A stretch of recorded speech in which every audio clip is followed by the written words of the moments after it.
Kita masih di bulan Looking Inside. Jadi hari ini tema sharingnya adalah Looking Inside, it's not ritual. Melihat ke dalam, bukan melakukan ritual. Nah, kita akan belajar dari 1 Samuel 4 ayat 1 sampai 11 hari ini. Yaitu intinya tentang bagaimana bangsa Israel mengalami kekalahan yang besar bukan karena kekurangan strategi atau senjata, tapi karena mereka kehilangan inti atau esensi dari hubungan mereka dengan Tuhan. Kita baca sama-sama ya, satu-satu. Oke, kita baca ya, 1, 2, 3. Dan perkataan Samuel sampai ke seluruh Israel. Orang Israel maju berperang melawan orang Filistin dan berkemah dekat Ebenezer. Sedangkan orang Filistin berkemah di Afek. Orang Filistin mengatur barisannya berhadapan dengan orang Israel. Ketika pertempuran menghebat, terpukullah kala orang Israel oleh orang Filistin yang menewaskan kira-kira 4.000 orang di medan pertempuran itu. Ketika tentara itu kembali ke perkemahan, berkatalah para tua-tua Israel, "Mengapa Tuhan membuat kita terpukul kalah oleh orang Filistin pada hari ini? Marilah kita mengambil dari Silo tabut perjanjian Tuhan, supaya Dia datang ke tengah-tengah kita dan melepaskan kita dari tangan musuh kita." Kemudian bangsa itu menyuruh orang ke Silo. Lalu mereka mengangkat dari sana tabut perjanjian Tuhan semesta alam yang bersemayam di atas para kerub. Kedua anak Eli, Hofni, dan Pinehas ada di sana dekat tabut perjanjian Allah itu. Segera sesudah tabut perjanjian Tuhan sampai ke perkemahan, bersoraklah seluruh orang Israel dengan nyaring sehingga bumi bergetar. Dan orang Filistin mendengar bunyi sorak itu berkata, "Apakah bunyi sorak yang nyaring di perkemahan orang Ibrani itu?" Ketika diketahui mereka bahwa tabut Tuhan telah sampai ke perkemahan itu, ketakutanlah orang Filistin, sebab kata mereka, Allah mereka telah datang ke perkemahan itu. Dan mereka berkata, "Celakalah kita, sebab seperti itu belum pernah terjadi dahulu. Celakalah kita. Siapakah yang menolong kita dari tangan Allah yang maha dahsyat ini? Inilah juga Allah yang telah menghajar orang Mesir dengan berbagai-bagai ulah di padang gurun. Kuatkanlah hatimu dan berlakulah seperti laki-laki, hai orang Filistin, supaya kamu jangan menjadi budak orang Ibrani itu, seperti mereka dahulu menjadi budakmu. Berlakulah seperti laki-laki dan berperanglah. Lalu berperanglah orang Filistin, sehingga orang Israel terpukul kalah. Mereka melarikan diri masing-masing ke kemahnya. Amatlah besar kekalahan itu, dari pihak Israel gugur 30.000 orang pasukan berjalan kaki. Lagi pula tabut Allah dirampas dan kedua anak Eli, Hofni dan Pinehas tewas. Jadi ada beberapa poin yang kita bisa ambil sebelum kita dive deeper, yaitu bangsa Israel kalah perang, ya, walau mereka membawa tabut perjanjian. Bangsa Israel yang kedua adalah mengandalkan simbol eksternal, bukan hubungan dengan Tuhan. Pentingnya melihat ke dalam, bukan hanya tampilan luar. Israel membawa tabut perjanjian tanpa mencari Tuhan. Mereka mencoba mengatur Tuhan dengan ritual, dan kita tahu hasilnya adalah kekalahan besar. Tabutnya dirampas, dan Hofni dan Pinehas, anaknya Imam Eli, mati. Ada ilustrasi dua taman. Taman yang di kiri, yang A, itu fokus pada tampilan luar, penuh dekorasi. Ya, dan dua tetangga lah ceritanya. Dia memiliki taman yang besar. Yang pertama, dia menghias tamannya dengan air mancur, pot mahal, ornamen yang indah. Taman ini terlihat luar biasa dari luar. Nah, yang kedua, yang sebelah kanan, kita lihat setiap hari dengan setia dia merawat tanaman-tanamannya. Tapi dia nggak ada yang mewah-mewah gini, pot atau air mancur, tapi cuman tanaman, tapi dia setiap hari dengan setia dia merawat tanamannya. Nggak terlalu indah dari luar, ya kan? Tapi kita lihat taman ini hidup. Ada buahnya, ada kupu-kupunya, ada burung-burungnya. Nah, pertanyaan untuk kita hari ini adalah bagaimana kehidupan rohani kita? Apakah seperti taman yang kiri yang pertama atau taman yang kedua yang di kanan? Nah, kita mau pelajari lagi dari kisah bangsa Israel yang kita udah baca tadi dari 1 Samuel. Ada 3 usaha yang sia-sia, ya, yang dari cerita bangsa Israel tadi. Pertama adalah usaha lahiriah atau eksternal, yaitu mereka mengandalkan ritual, bukan hubungan. Kita tahu Israel mengalami kekalahan pertama, lalu mereka udah kalah, terus mereka memutuskan, ayo kita bawa tabut Tuhan. Berharap, oh inilah kalau bawa tabut Tuhan pasti menang, ya kan? Karena kalian ingat cerita siapa ya yang tabut Tuhan itu dibawa ke satu rumah Obed-Edom, ya, Obed-Edom. Terus akhirnya Obed-Edom sebenarnya biasa-biasa aja, tapi setelah tabut Tuhan itu masuk, mereka itu mengalami satu prosperity, kemakmuran di dalam rumahnya. Nah, tabut Tuhan itu melambangkan sebenarnya hadirat Tuhan, simbol hadirat Tuhan. Nah, mereka bangsa Israel itu pikir inilah pasti udah jitu banget kalau udah ada tabut Tuhan. Mereka pikir simbol kehadiran Tuhan itu sendiri, tapi belum tentu. Yang kita lihat adalah mereka itu nggak berdoa, ya, mereka tidak bertobat. Mereka nggak bertanya kepada Tuhan. Mereka berinisiatif secara manusia, tapi tanpa pimpinan Tuhan. Mereka langsung seenaknya, ayo yuk kita bukan nanya Tuhan, what is our next strategy? Itu kita udah kalah in our first war, apa yang harus kita lakukan? Enggak, mereka langsung inisiatif pakai logika. Oh iya, kita ambil nih, tabut Tuhan pasti menang. Nah, ini seperti yang kita sering mengira gitu loh. Kalau kita ikut pelayanan, kita pasti dekat sama Tuhan, ya kan? Kita pasti mengalami terobosan lah kalau kita pelayanan gitu. Kalau ada lagi yang bilang kalau aku punya aplikasi Alkitab yang canggih atau yang terbaru, ya kan, kalau kita ada dengan segala renungan yang keren, itu saya udah pasti rohani, saya udah pasti udah mengerti firman. Nah, kita juga melihat banyak orang yang mengkultuskan simbol ornamen rohani gitu. Contohnya ada orang-orang yang terobsesi dengan yang namanya minyak urapan untuk kesembuhan, ya kan? Contohnya minyak urapan, ya memang itu biblical. Minyak urapan dipakai untuk menguduskan rumah, ya kan? Kita tahu kalau ada yang baru pindah rumah itu sampai panggil pendeta, yang juga mungkin aku dulu ingat pas di Indonesia kita sampai panggil, bukan kita sih, aku mengunjungi rumah saudaraku yang baru, mereka sampai panggil pendeta yang Ghostbuster gitu, yang bisa melihat indera keenam, ya, dimensi-dimensi lain. Sampai aku kaget kan pas kecil, sampai pakai pendeta itu sampai ambil baju atau jaket, sampai dalam nama Yesus keluar, sampai pakai minyak segala macam, sampai dikasih tahu, oh di sini ada hantunya, oh di situ ada hantunya. Terus aku mikir, mateng deh. Aku dulu itu sering banget main kalau pas ke rumah saudaraku itu main di lorong yang itu. Oh, tapi untung udah diusir. Nah, kita sering ya melihat ada ya orang-orang yang terobsesi lah dengan begitu. Panggil pendeta datang untuk mengurapi, mengusir setan di rumahnya, dibubuhi minyak urapan. Tapi kalau dipikir-pikir, ya itu bagus, tapi itu akan percuma kalau untuk apa gitu udah melakukan semuanya itu, tapi kalau di rumahnya itu contohnya masih sering putar film horor, ya kan?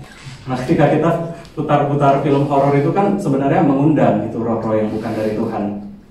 Dan banyak ya, dan mungkin melakukan hal-hal yang kudus gitu, yang nggak kudus di rumah, atau sering bertengkar. Kalau kita sering bertengkar, itu juga bukan roh Tuhan gitu yang hadir, tapi itu menarik roh-roh yang lain juga. Jadi penting untuk kita di rumah, bukan lebih penting minyak urapan gitu, tapi lebih penting kita menjaga dari dalam kita. Kita harus penuh kasih, kita harus ya berdoa lah di rumah, praise worship, karena itu akan clear di atmosfer more than minyak urapan will do. Dan banyak orang Kristen juga yang suka mengutamakan pakai kalung salib gitu ya. Kalau udah pakai kalung salib sepertinya kudus banget. Nah, aku nggak bilang ini salah, tapi kalau misalnya orang ini pakai kalung salib, tapi di dalamnya itu masih nggak mencerminkan Kristus, ya kan? Di luar meskipun mungkin pakai kalung salib, tapi masih sering cursing, ya kan? Marah-marah atau mabuk-mabukan, ya ngapain gitu loh kamu pakai kalung salib itu? Bagusan kamu tanggalin kalungnya, karena kamu akan menjadi batu sandungan di luar sana. Nanti orang bakal cap, loh kok orang Kristen begitu. Nah,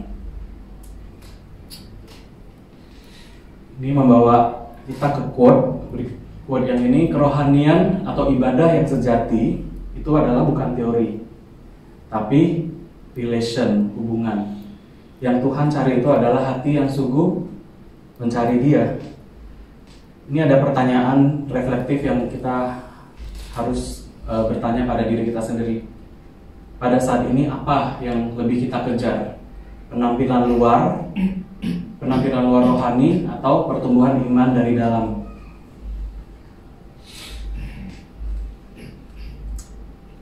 Nah, yang kedua, usaha yang sia-sia dari bangsa Israel yang kita pelajari dari 1 Samuel tadi adalah usaha emosional, yaitu mereka menukar emosi dengan iman. Jadi yang kita tahu dari cerita itu adalah saat tabut datang, tabutnya udah datang nih, ya kan? Terus orang Israel bersorak, mereka senang, dan di firman dikatakan bumi bergetar. Sampai orang Filistin itu ketakutan, karena orang Filistin itu mungkin udah pernah dengar cerita tentang tabut Tuhan sebelumnya. Mereka musuhnya, ya, yaitu orang Filistin, takut gitu sampai ketika tabut Tuhan itu datang. Wah, mateng deh, ini udah ada tabut Tuhan, pasti kalah kita. Pasti kalah, dan orang Israel ini udah pede duluan. Oh, udah ada tabut Tuhan, kita pasti jitu nih, menang. Tapi yang akhirnya kita tahu mereka tetap kalah. Mereka tetap kalah. Apa yang kita bisa pelajari? Yaitu emosi yang tinggi itu bukan merupakan jaminan kehadiran Tuhan. Mereka bersorak, nyatanya mereka bersorak, tapi Tuhan itu nggak hadir. Sama seperti kita bisa merasa tersentuh di ibadah, tapi nggak ada perubahan setelahnya, buahnya nggak ada. Ya untuk apa? Aku dulu pernah pas kecil, aku banyak banget ya cerita pas kecil. Aku dulu pas kecil itu pernah diceritain mamaku itu pas kita ke gereja, duduk kan, terus ya mamaku cerita, oh itu ada satu om-om yang udah beristri. Om-omnya ini, aku ingat, good looking, charming, selalu pakai kemeja, rambutnya itu rapi, pakai minyak rambut, mukanya juga kinclong, perfectly groomed and shaven, ya kan, glowing lah pokoknya. Dan dia itu selalu datang sama anaknya, anak cowoknya. Dan pas praise worship juga aku suka perhatiin gitu kan, dia itu ya ceria lah sama anaknya, ceria, lompat-lompat, semangat, suaranya nyaring, dan juga kusuk banget gitu pas worship, angkat tangan segala macam. Tapi mamaku cerita dia itu tukang selingkuh gitu loh. Nah, aku dari kecil itu aku suka liatin gitu, oh berarti tukang selingkuh tapi begitu. Pikir pede dia ya. Aku suka aja kepikiran, kok bisa gitu ya, maksudnya bisa dicap, dia rahasia umum lah gitu kalau dia itu banyak, meskipun udah beristri tapi suka selingkuh, tapi pikir kok nggak malu gitu ya. Aku kayak dari kecil aku kayak bisa punya pikiran begitu. Nah, ya untuk apa gitu kan? Dia mungkin untuk apa kita kayak emosi tinggi tapi nggak mengalami perubahan di dalamnya? Because you can fool man, kamu bisa membodohi manusia, but you cannot fool God. Tuhan itu melihat hati. Di Hosea 6 ayat 6 dikatakan, aku menyukai kasih setia, bukan korban sembelihan. Jangan tertipu oleh momen emosional. Iman yang sejati lahir dari relasi pribadi yang nyata, bukan dari perasaan sesaat.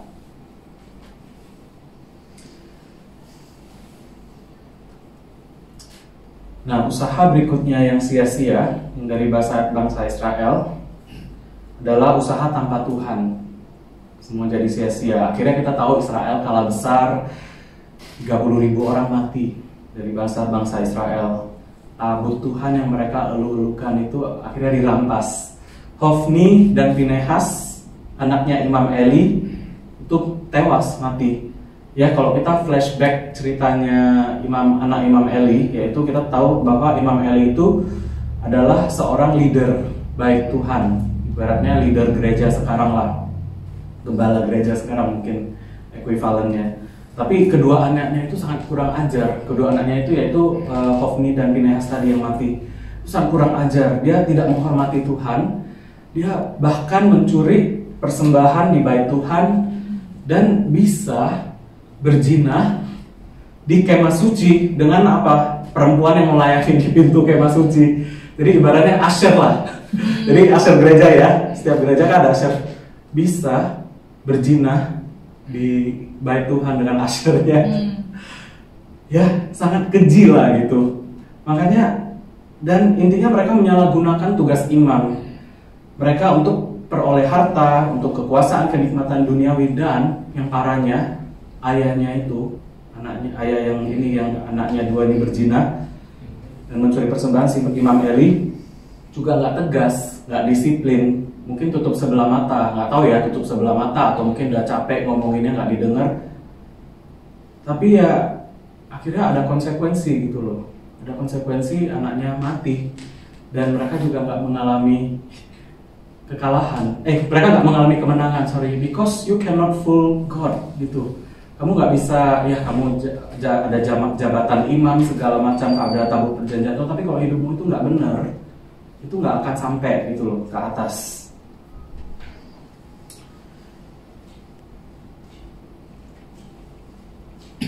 Ya. Matius 15 ayat 8 sampai 9, aku boleh minta tolong Ci Natalia bacain. Thank you. Bangsa ini memuliakan aku dengan bibirnya, padahal hatinya jauh dariku. Ya, ini yang Tuhan kecam.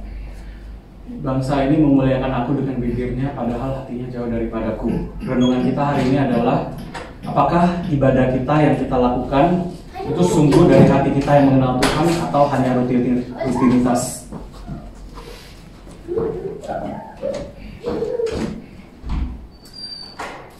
Nah, aplikasinya adalah, biarlah mulai hari ini kita introspeksi, kita mulai melihat ke dalam, kita looking inside. Mari kita melihat ke dalam, yaitu pertama adalah kita jangan cuma kejar simbol, tapi marilah kita kejar hubungan dengan Tuhan. Karena Tuhan itu bukan teori, ya kan? Kita kadang pikir, ya banyak ya teori di sana, oh gimana kita prosper, gimana kita ini, oh harus gini, harus gitu, oh kamu harus melakukan ini. Ada, aku dulu pernah ingat banget, mami aku lagi cerita, mami aku pernah bilang, oh iya mami pernah dengar ada orang nyanyi lagu yang ini, terus dia doa minta kesembuhan dapat gitu loh. Terus akhirnya kita jadiin lagu ini jadi simbol, jadi kayak senjata gitu ya. Oh iya orang ini pakai lagu ini bisa ya pakai ini lagi gitu. Tapi itu bukan yang Tuhan mau, dan Tuhan bukan cuma mau kita teori tapi kejar hubungan. Kedua adalah jangan puas dengan ibadah yang indah, tapi cari Tuhan yang hadir. Ketiga, jangan hanya membangun luar tapi perkuat di dalam. Kita baca sama-sama ya, Mazmur 127 ayat 1.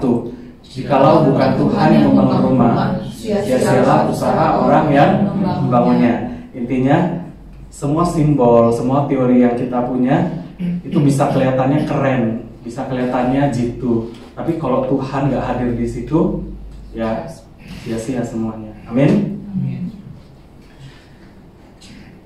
Ada banyak banget ya pertanyaan.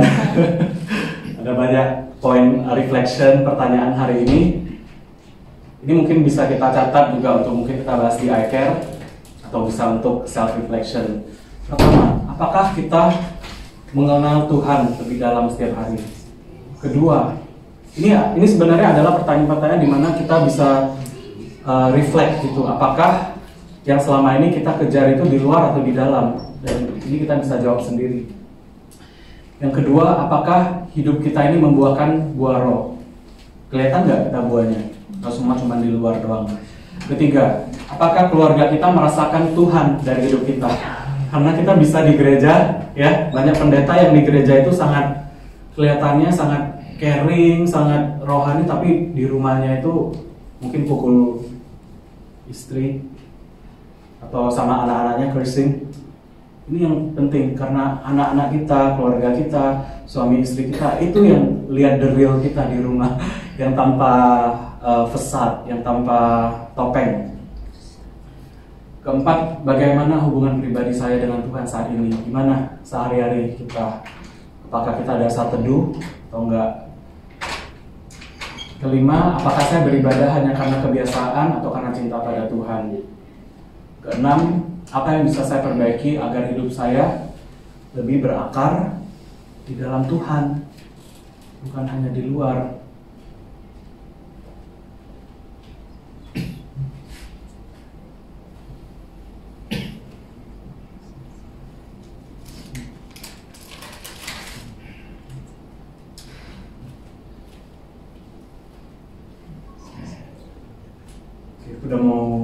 Udah mau selesai. Mau tutup dengan satu cerita lagi.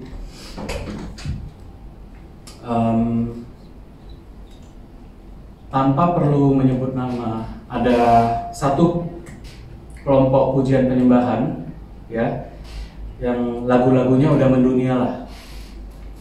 Nah, awalnya itu hati mereka itu tulus gitu. Mereka ingin mempersembahkan yang terbaik untuk Tuhan. Terus kemudian perlahan mereka ingin perfect gitu, yaitu yuk kita undang artis, nanti pasti makin rame. Dan memang setelah itu jemaatnya itu bertambah, sangat rame. Lalu mereka berpikir, kalau kita mau benar-benar sempurna, kita harus hapus gitu semua flaw, semua cacat.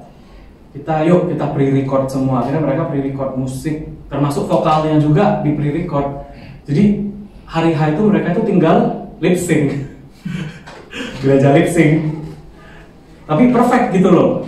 Lagu-lagu nggak ada flow lah. Oh ya, gimana nggak perfect? Orang yang mereka putar itu rekaman, ya kan? Nah, itu yang mereka lakukan. Dan mereka pun terkenal sampai seluruh dunia. Kita bisa dengar sih kesaksiannya di YouTube. Nah, namun satu hari, kesaksian mereka ya by the way, 5 orang dari kelompok itu dipanggil Tuhan ke surga. Aku lupa detailnya itu melalui penglihatan atau mimpi atau gimana, tapi 5 orang itu dipanggil ke Tuhan ke surga, mungkin melalui sebuah penglihatan. Salah satu dari mereka adalah seorang worship leader yang sudah melayani lebih dari 20 tahun di gereja itu. Nah, worship leader itu ngomongnya gini, nah di surga itu dia melihat bahwa setiap kali ada pujian, ya kan, pujian yang kita bawa, nggak mesti di gereja, di mana aja, yang tepat, yang berkenan, yang menyentuh hati Tuhan, itu seluruh surga itu mendengar. Jadi di surga itu jadinya seperti ada mix, ada ramuan orkestra gitulah, kayak mix gitu, mixtape yang nggak berhenti, tapi itu ramuan semua, pujian-pujian yang berkenan di hati Tuhan, nggak berhenti siang dan malam, day by day. Nah, terus worship leader ini pas dia mau cari suaranya atau dia cari kelompoknya, dia nggak menemuin apa-apa. Mana ya kelompok aku? Kan dia udah mendunia banget kan, udah perfect, udah mendunia, nggak ketemu. Terus dia nanya Tuhan. Nah, Tuhan ngomongnya, dia nanya kenapa pujian kita nggak terdengar di surga. Terus Tuhan menunjukkan sebuah layar, ada gambaran kelompok mereka di sana ternyata. Kelompok mereka itu ada di surga, tapi ada di kayak seperti TV kecil gitu di pojokan, tapi dalam keadaan mute. Nah, terus Tuhan ngomong di kesaksian mereka, ya, kata Tuhan itu, ya, because the reason is terlalu banyak daging, penuh kedagingan, Terlalu banyak pertunjukan, too many performance. Kata Tuhan, gak ada yang sejati, gak ada yang real. Kemudian Tuhan menjelaskan, di 5 tahun pertama pelayananmu, suara kalian itu terdengar di surga. Tapi setelah itu selama 20 tahun tidak ada satu lagu pun yang kalian yang sampai ke hadapanku. Nah, kita bisa lihat dari cerita ini bahwa orang-orang ini memulai gitu ya dengan benar. Mereka punya kerinduan untuk mempersembahkan yang terbaik. Tapi ya tanpa sadar mungkin ya mereka membiarkan roh penyesat ya kan, yang bisa mungkin memakai ego kita segala macam untuk menggiring mereka dari yang seharusnya mesbah itu menjadi panggung sandiwara, bukan panggung performance. Ya, karena ingat, jadi mereka itu akhirnya kehilangan esensi, karena yang Tuhan itu cari sebenarnya bukan panggung, tapi yang Tuhan cari adalah mesbah, persembahan. Tuhan mencari hati yang mau mempersembahkan dirinya dan hidupnya di atas mesbah. Yuk, hari ini marilah kita kembalikan fokus ibadah kita pada Tuhan, bukan bentuk ritual. Tuhan mencari hubungan, bukan performa. Ya, Tuhan ingin hati kita, bukan hanya suara pujian kita. Boleh kita tolong. Mari kita sama-sama berdoa.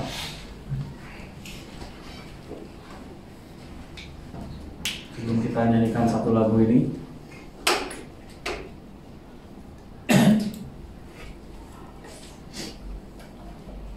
Tuhan Yesus, bersyukur Tuhan buat firman-Mu Tuhan yang sudah disampaikan hari ini Tuhan. Kau begitu baik Tuhan di dalam kehidupan kami. Terima kasih Tuhan, Kau masih memberikan kesempatan baru demi kesempatan baru Tuhan di dalam hidup kami. Ampuni kami Tuhan, kalau seringkali kami lebih sibuk dengan ritual daripada hubungan dengan Engkau Tuhan.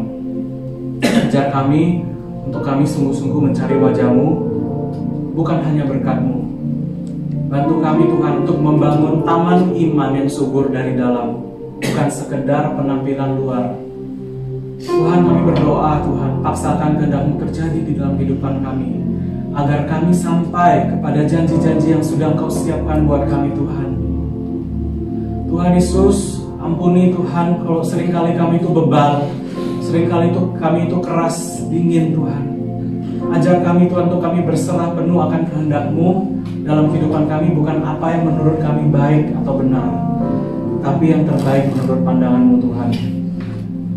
Terima kasih Tuhan, bahwa kami semakin hari semakin mengenal hati-Mu, mengenal pribadi-Mu, mengenal apa yang membuat Engkau disukakan. Kami rindu Tuhan untuk mengenal dan melakukan semuanya itu, bukan apa yang kami mau, tapi apa yang Kau mau Tuhan Yesus. Terima kasih Tuhan. Thank you Lord. We love you Lord. We love you Lord. Terima kasih Tuhan. Biar kami semakin hari Tuhan mengalami transformasi Tuhan di dalam hati kami Tuhan.